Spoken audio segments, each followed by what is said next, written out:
네, 여러분 안녕하세요. 오늘은 고정희 시인의 우리 동네 구자명 시라는 시를 소개해 드리도록 하겠습니다.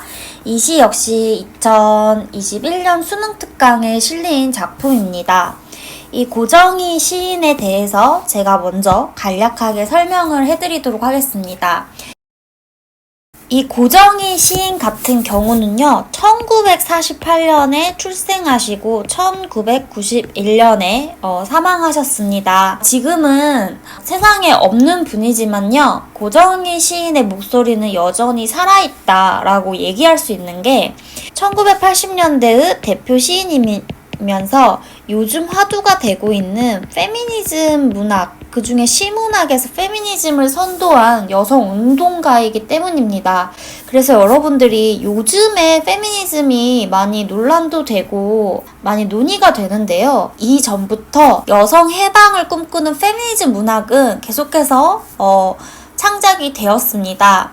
그리고 이 현대시를 배울 때 흐름을 보면은요, 일제강점기, 당연히 고통스럽고 아픈 현실에서 꿈과 이상을 바라고요. 그 다음에 이제 해방의 기쁨은 잠시, 또 6.25가 터지고, 그 다음에는 독재 정권이 집권하는 이런 식의 이제 현대사의 흐름을 볼 수 있는데요. 이런 부분은 굉장히 큰 줄기라고 저는 생각을 합니다. 우리 민족은 이러한 거대한 사회적인 흐름에서 벗어날 수 없었어요. 그래서 시인들도 이러한 사회적인 모습을 많이 얘기를 했고, 이 독재 정권 하에서의 산업화, 민주화 이런 것들을 얘기를 했고요.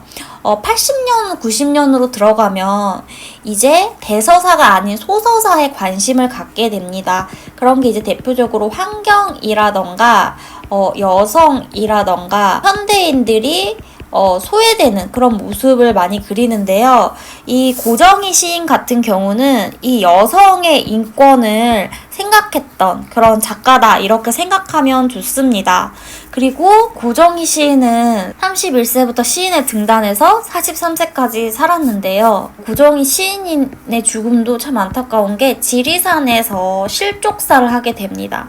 근데 이 사이에 12년간 약 10권의 시집을 내요. 시인들의 삶에 대해서 조금 관심을 갖다 보면 보통은 7년에 시집을 한 권 낸다든가 이런 식으로 시집을 매번 이렇게 내는 작가가 굉장히 드뭅니다. 왜냐면 시 하나를 이렇게 발표를 하고 그걸 모아서 묶어서 한 권의 시집이 나오는데요. 근데 고정희 시인이 12년 동안 10권을 냈다는 건 정말 미친 듯이 치열하게 시를 썼다, 이렇게 생각을 할 수가 있습니다. 고정희 시인이 낸 시집에는 이 시집 제목 자체가 여성 해방 출사표라는 이런 시집이 있습니다.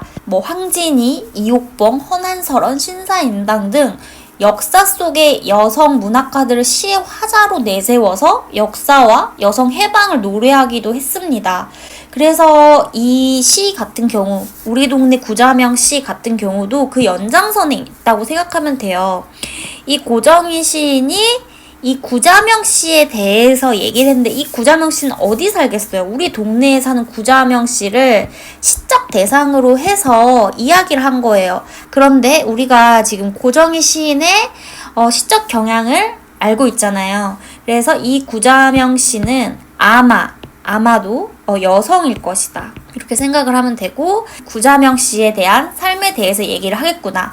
그리고 고정희 시인은 이 페미니즘 운동, 여성 운동을 통해서 단순히 남녀가 동등하게 살아갈 권리를 찾는 것을 넘어서서 인간 해방의 운동을 해야 된다, 이렇게 얘기를 합니다.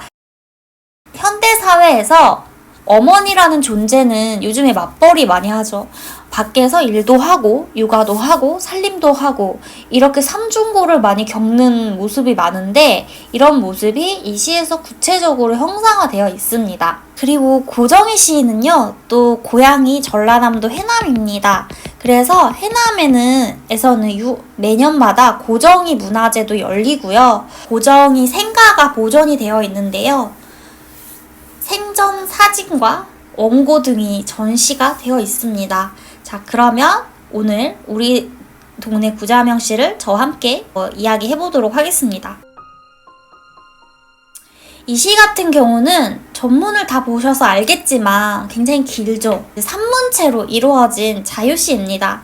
그래서 글을 읽듯이 한번 읽어볼게요. 맞벌이 부부, 우리 동네 구자명시인데 요즘은 정말 많은 부부들이 외벌이보단 맞벌이를 하고 있죠.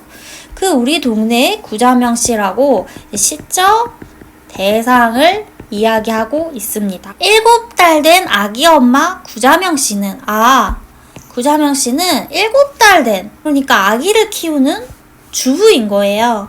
출근 버스에 오르기가 무섭게 아침 햇살 속에서 졸기 시작한다.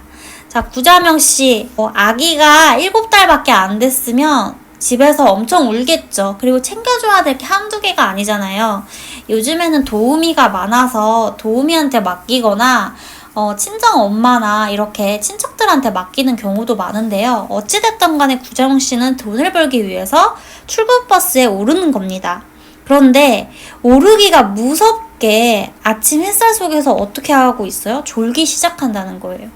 그러면 왜 이 구자명씨가 무섭게 졸까라고 생각하면 굉장히 피곤하고 고단하기 때문이에요. 사실 요즘은 이런 말 하기 되게 조심스러운데요. 남성들이 가사 분담을 많이 한다고 하더라도 이때 1980년대, 90년대 이 당시 생각하면요. 이때도 맞벌이 부부가 있었겠지만 그래도 여성이 가사랑 육아를 분담하는 비중이 지금보다는 높았죠. 그래서 굉장히 피곤하고 고단한 삶의 쩔은 그런 모습을 보여주는 거예요. 경기도 안산에서 서울 여의도까지. 구자명씨는 어디 살아요? 경기도 안산에 살고 있어요. 근데 어디로 출근해요? 서울 여의도까지. 그러면 안산이 여기가 집이고 서울 여의도가 직장이구나. 근데 안산에서 서울 여의도 절대 가까운 거리 아닙니다. 정말 먼 거리예요. 그러면 일찍 나와서 출근 시간까지 도착해야 되니까 얼마나 피곤하고 고단할까 이런 생각이 들어요. 경적 소리에도 아랑곳 없이 옆으로 앞으로 꾸벅꾸벅 존다. 자, 빵빵 하는 버스의 경적 소리에도 아랑곳 없어요. 왜? 엄청나게 깊은 잠에 빠졌기 때문이에요. 옆으로 앞으로 막 꾸벅꾸벅 조는 이 구자명씨의 모습을 우리 시각적으로 상상해보세요. 자, 구자명씨의 모습이 보이나요? 버스에서 졸고 있는? 자, 그 다음에 여기 표현이 참 개인적으로 인상 깊거든요. 차창 밖으론 사계절이 흐르고 진달래 피고 밤꽃 흐드러져도 꼭 부처님처럼 졸고 있는 구자명씨. 자, 차창 밖으로 사계절이 갑자기 흐른다? 이거는 어떤 상황일까? 라고 생각하면 여러분, 시라는 게 그저 산문이 아니라 뭐예요? 비유예요. 그래서 사계절이 정말로 흐를 수는 없죠. 지금 경기도에서 서울 가는 그 와중에. 이거는 뭐냐면 그만큼 구자명씨가 버스에서 타는 시간이 봄, 여름, 가을, 겨울 계절의 변화를 겪었다는 거예요. 그러니까 우리 직장이라는 건 항상 매일같이 다니는 거잖아요. 그러니까 사계절이 흘러가는 그런 모습이 흐르는 거야. 봄의 모습, 여름의 모습, 가을의 모습, 겨울의 모습. 진달래 피고, 진달래 피는 계절 언제죠? 봄이에요. 그 다음에 밤꽃 흐드러져도, 밤꽃은 여름에 핍니다. 흐드러져도 꼭 부처님처럼 졸고 있대. 이게 뭐냐면 계절의 변화, 그 다음에 시간의 흐름을 구자명씨는 어떻게 졸고 있기 때문에 알 수가 없어요. 그럼 이 말은 무슨 말이냐면요, 여러분. 이렇게 아름다운 진달래와 밤꽃을 볼 여유조차 없는 굉장히 힘겨운 삶을 살고 있는 구자명씨의 모습을 보여주는 거예요.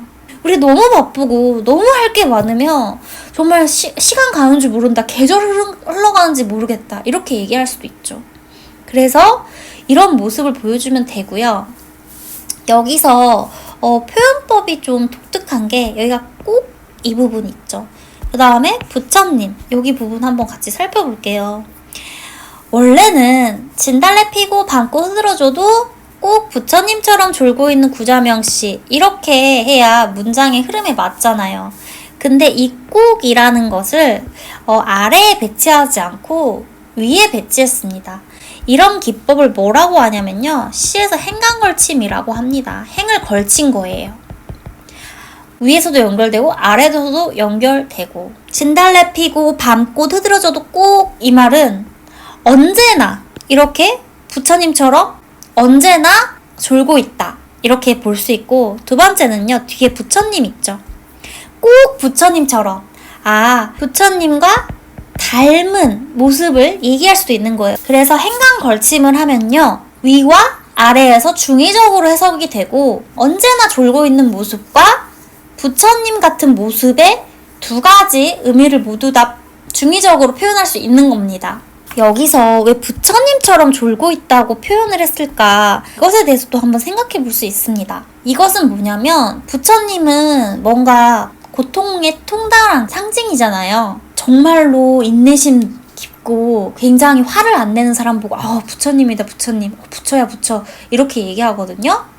그래서 이거는 그 구자명 씨가 이렇게 피곤하고 고단한 현실 속에서도 살림 육아를 하면서도 직장을 관두지 않고 희생하고 인내하는 그런 이미지를 보여주는 거예요. 그래, 저 10분은 간밤 아기에게 젖물린 시간이고 또 저 10분은 간밤 시어머니 약 시중 든 시간이고 그래 저 10분은 새벽녘 만취해서 돌아온 남편을 위하여 버린 시간일 거야. 제가 여성의 입장에서 얼마나 이게 고통스러운 삶입니까? 그래서 화자가 지금 뭐하고 있어요? 그 구자명 씨의 삶에 대해서 공감하고 있는데 자세히 한번 볼게요. 저 10분은 10분 구자명 씨가 자는 잠을 이제 나눴어. 간밤 아기에게 젖물린 시간. 그 다음에 또 저 10분은 간밤 시어머니 약시 중. 그래요. 시어머니가 있으니까 아기는 봐주는데 이 당시에 시어머니 모시고 살기가 쉽지 않죠.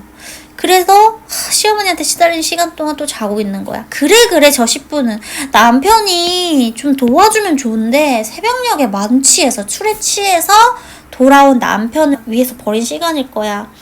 옷 챙겨줘야지, 꿀물도 타줘야지, 뭐 이런 시간을 생각해 보는 거죠. 이렇게 뭐 하냐면 추측하고 있어요.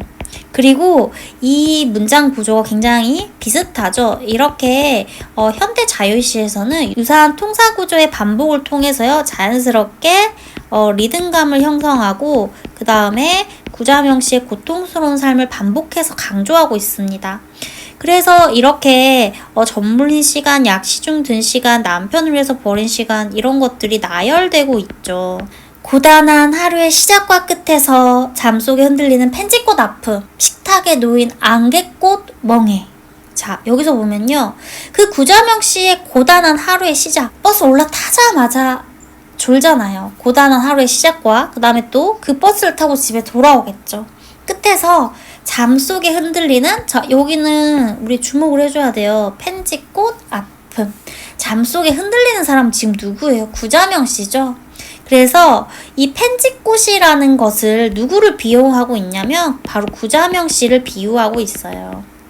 펜지꽃은 흔하고 굉장히 키가 작은 그런 들꽃이에요. 아름다운 여성을 꽃에 많이 비유를 하는데요. 여기서 구자명 씨는 한 아이의 엄마, 또 한 남편의 아내, 그 다음에 한 시어머니의 며느리로서 뭔가 작은 들꽃이 된 그런 느낌이고, 그리고 이게 고통스러우니까 아픔이라고 표현을 한 거예요. 식탁에 놓인 안개꽃 멍해. 자, 여기 한번 보세요. 안개꽃 멍해라는 건, 안개꽃은요 보통 장미랑 섞여서 장미를 돋보이게 해주는 그런 꽃이죠. 그래서 이 멍해라는 건 또 이제 멍자국을 얘기하는데요. 엄마의 삶이 아기를 위해서, 또 남편을 위해서, 시어머니를 위해서 살게 되니까 다른 꽃을 돋보이게 하는 안개꽃처럼 다른 사람 위해 희생하고 인내하는 그런 구자명 씨의 모습을 또 이렇게 비유를 하고 있는 것입니다. 그러나 부엌문이 여닫히는 지붕마다 여자가 받쳐든 한 식구의 안식이 아무도 모르게 죽음의 잠을 향하여 거부의 화살을 당기고 있다. 자, 여기 마지막도 좀 재미있게 볼 수 있는 게 그래, 우리 구자명 씨 얼마나 고통스러워. 우리 이런 것에 대해서 연민하고 얼마나 고통스러운지 알면 돼. 이렇게 끝나는 게 아니에요. 잘 보면 그러나가 나와요. 보통 시에서 보면은요, 이렇게 그러나가 나왔을 때 좀 집중을 해줘야 됩니다. 시상 전환이 되거나 어떤 화자가 뭔가 강조하고 싶을 때 이런 그러나라는 접속어를 쓰는데요. 부엌문이 여닫히는 지붕마다, 이때까지만 하더라도 이제 부엌이 따로 이렇게 있는 그런 집들 있죠. 요즘은 다 현대식 아파트가 됐지만 그 부엌문을 여자들이 왔다 갔다 하는 거예요. 이래야 되니까. 그 지붕마다 사실은 이 구자명 씨 한 명이 아니야. 안산의 구자명 씨 혼자만 이렇게 육아와 살림을 다 할까요? 그건 아니에요. 전국의 모든, 대한민국의 모든 희생적인 여성들에게 이제 확장하는 거예요. 그래서 여자가 바쳐든 한 식구의 안식.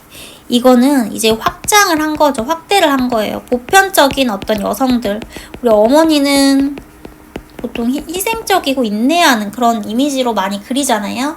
그래서 이 구자명 씨의 모습은 사실 어떻게 보면은 대한민국 여성의 어떤 엄마의 모습이다. 한 식구의 안식. 이 어머니가 없으면 이렇게 식구가 온전히 살 수가 없다는 것이 아무도 모르게 죽음의 잠을 향하여 거부의 화살을 당기고 있다. 이 시구 어떻게 해석하면 좋을까요? 이 한 식구의 안식이 아무도 모르게 죽음의 잠을 향하여, 이 죽음의 잠은 지금 구자명 씨가 버스에서 타고 있는 잠이죠. 그러면 이거는 그 여자들의 인내와 희생을 얘기하는 거예요. 이것을 어떻게 한다? 거부한다는 거야. 거부의 화살을 당기고 있다는 건 왜 여성들만 이렇게 일방적으로 희생해야 돼? 싫어. 우리 이렇게 살지 않을래. 여성을 해방시키고 이 여성 해방은 곧 인간 해방이야. 이렇게 여성이 억압받는 그런 사회적인 분위기, 일방적인 희생을 강요하는 현실, 이런 것에 거부할 거기 때문에 여기서는 이 화자가 이런 현실에 대한 비판, 이런 현실을 부정적으로 인식한다는 것을 볼 수 있어요. 주변의 여성들을 보면 굉장히 힘겨운 삶을 살고 있고, 고정희 시인이 살았던 이 시대는 훨씬 더 여성의 위치에만 머물렀던 그런 시대였죠. 그래서 이 당시에 이런 페미니즘적 시각에서 여성 해방을 이렇게 강하게 노래를 하고 있구나, 이 시를 보면서 이렇게 생각을 할 수가 있습니다. 오늘 강의 여기까지고요. 다음 시간에 다시 만나요. 좋아요와 구독 꼭 눌러주세요. 안녕.